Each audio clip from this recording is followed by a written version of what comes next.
Tagar Indonesia gelap menjadi trending topik. Istilah ini diartikan sebagai bentuk kecemasan masyarakat terhadap kondisi bangsa saat ini. Di saat yang bersamaan, tak sedikit pekerja yang terancam PHK. Bersama rekan Ramaditya Domas, berikut Kopi Pagi komentar pilihan Liputan 6 Pagi. Tagar Indonesia gelap di tengah ancaman badai PHK.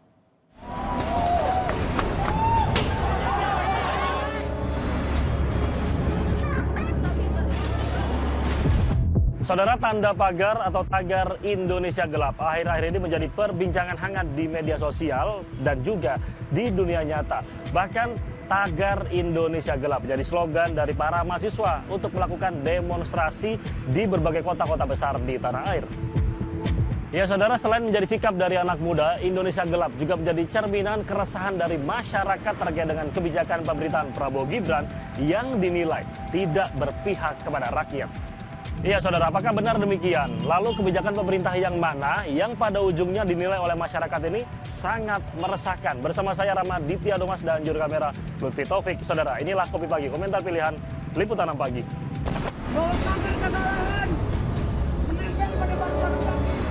Mahasiswa yang berdemonstrasi di bundaran Jalan Medan, Merdeka Barat, Jakarta Pusat membakar baju dan spanduk di depan pembatas.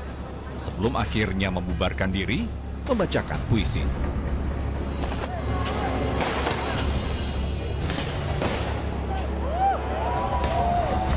Dentuman petasan menyertai demonstrasi mahasiswa di Bandung, Jawa Barat. Masa yang kesal akibat tidak bisa menerobos pagar gedung DPRD Jawa Barat akhirnya membubarkan diri.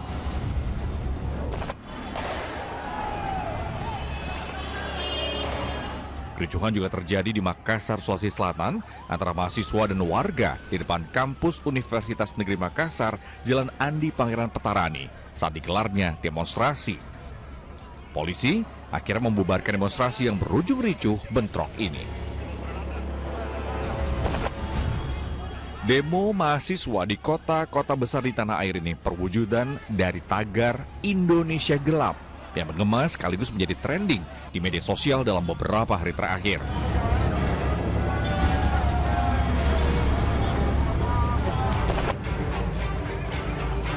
Tagar Indonesia gelap diyakini sebagai cerminan keresahan masyarakat atas situasi negeri di bawah pemerintahan Prabowo Gibran yang baru berusia 100 hari lebih yang tidak menentu. Lalu apa kebijakan yang membuat masyarakat resah? Kebijakan efisiensi salah satunya yang dinilai kurang tepat. Contoh, anggaran di sejumlah kementerian dan lembaga dipangkas. Pekerja di level honorer atau tenaga kontrak harus dirumahkan. Sejumlah lembaga juga mengaku tak mampu bayar gaji pegawai sampai akhir tahun 2025. Ironisnya, Presiden Prabowo belum mau merampingkan postur kabinet yang sangat-sangat gemuk mencapai 100 orang lebih, dari mulai menteri, wakil menteri, staf khusus, dan utusan khusus. Ada orang-orang pinter. Kabinet ini kabinet gemuk, terlalu besar. Dasmu.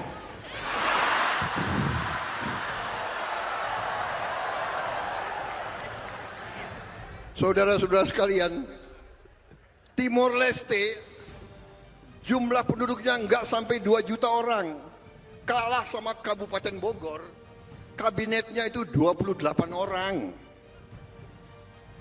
nggak sampai, lebih kecil dari Kabupaten Bogor, kabinetnya 28 orang. Kita seluas Eropa 27 negara. Dia punya 27 menteri keuangan, 27 menteri dalam negeri, 27 menteri luar negeri, 27 panglima. Kabinet gemuk.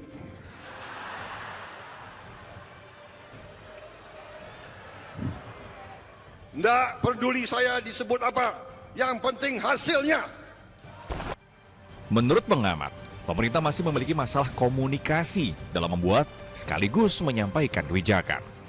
Pemerintah sendiri sepertinya memang EGP memang gue pikirin gitu loh, Mas. Jadi itu yang dinilai oleh publik seperti itu. Jadi sulit ya, karena memang harus membuat kebijakan yang sebenarnya merangkul, Mas. Sekarang ini merangkul, kemudian juga memberi akses yang seluas-luasnya, kemudian juga pemerintah itu dalam membuat statement-statement atau pernyataan-pernyataan itu jangan melanggar ini Mas, etika publik gitu loh. Jadi itu yang kemudian anak-anak muda Gen Z ini karena memahaminya secara berbeda gitu. Belakangan ini kan seperti Presiden berbagai pidato itu dianggap oleh anak-anak Gen Z ataupun milenial kurang tepat gitu loh Mas, kurang tepat dengan bahasa yang cenderung dianggap emosional gitu, dianggap merendahkan kehendak publik. Lalu apakah benar masyarakat merasakan situasi negerinya saat ini gelap seperti tagar Indonesia Gelap yang beredar akhir-akhir ini?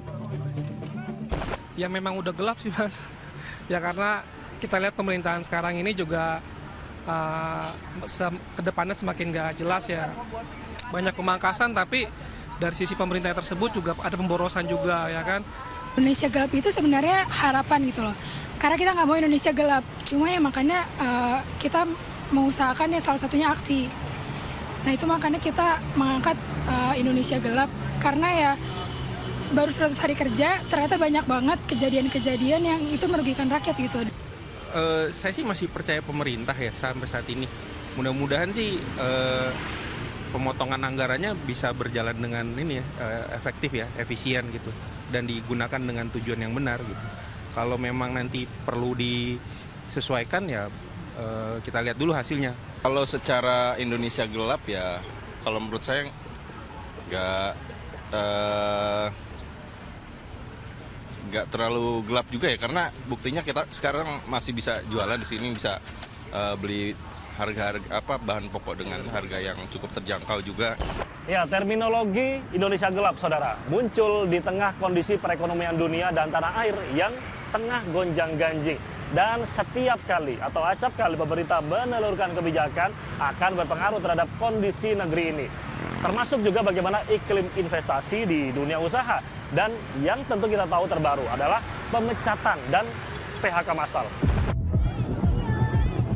Di tengah trendingnya tagar Indonesia Gelap, banyak pekerja terancam di PHK. Ribuan karyawan pabrik di Garut, Jawa Barat menangis lantaran mendadak berhenti bekerja. PT Danbi International, tempat para pekerja ini mencari nafkah, dinyatakan pilot oleh Pengadilan Negeri Jakarta Pusat pada 10 Februari lalu. Akibatnya, nasib sekitar 2.000 karyawan tak menentu, bahkan terancam di PHK. Padahal, sebagian besar karyawan sudah bekerja cukup lama, lebih dari 15 tahun masa kerja.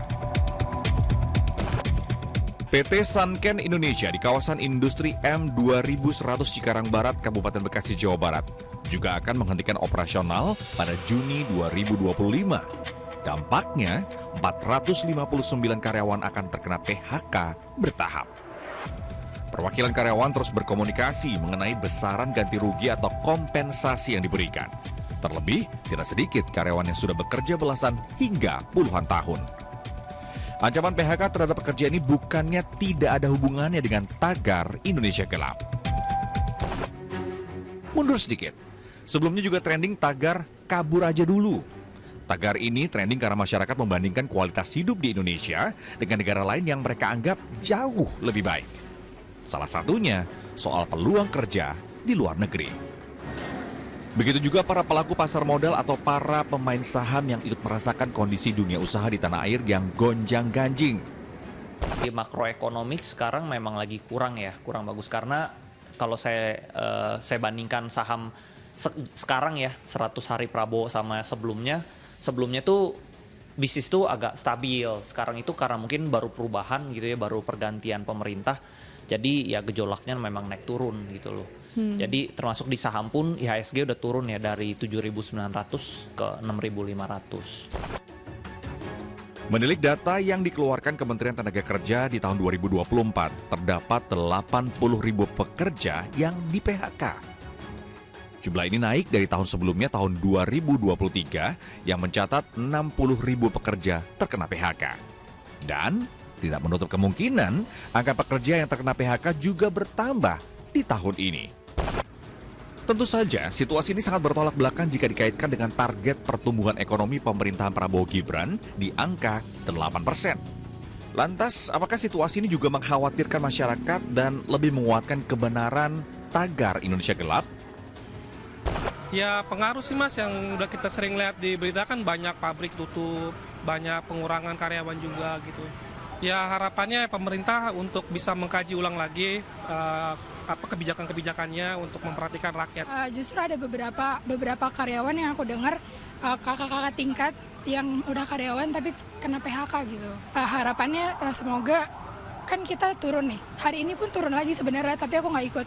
Harapannya adalah setidaknya coba dengerin usulan dari kita gitu, usulan dari mahasiswa, usulan dari rakyat sipil yang punya suara juga gitu. Tapi kan itu bukan karena kebijakan pemerintah kan? Iya, dia yang terjadi di swasta kan bukan karena kebijakan pemerintah. Makanya ya kita lihat lah. Saya juga swasta, pegawai swasta, jadi saya juga was-was. Temen ya kita lihat dulu gitu. Kita sebagai masyarakat juga mempersiapkan hal itu, memperbaiki kompetensi dan lebih banyak memperbaiki diri sendiri sehingga apabila ada peluang untuk bekerja di tempat lain juga kita masih terbuka dan tidak terlalu shock akan PHK masal itu. Ya, harus diakui saudara bahwa tagar Indonesia Gelap ini menjadi curhatan dan keresahan masyarakat, terutama kaum muda terkait dengan kondisi negara kita saat ini. Tapi tentu kepercayaan dan optimistis terhadap pemerintahan Prabowo Gibran, apalagi masih 100 hari lebih mereka berkuasa, harus kita benar-benar jaga, pelihara, dan tetap ada. Ya, sementara dari sisi pemerintah, saudara, tagar-tagar yang berseliweran di media sosial menjadi perbincangan hangat masyarakat. Ini harusnya bisa menjadi masukan bagi pemerintah untuk membuat kebijakan. Dan tentu tujuannya adalah untuk kesejahteraan dan kemakmuran masyarakat. Demikian Kopi Pagi kali ini, saya Ramaditya Domas dan juru kamera Lutfi Taufik, pamit undur diri. Sampai jumpa. Salam SCTV.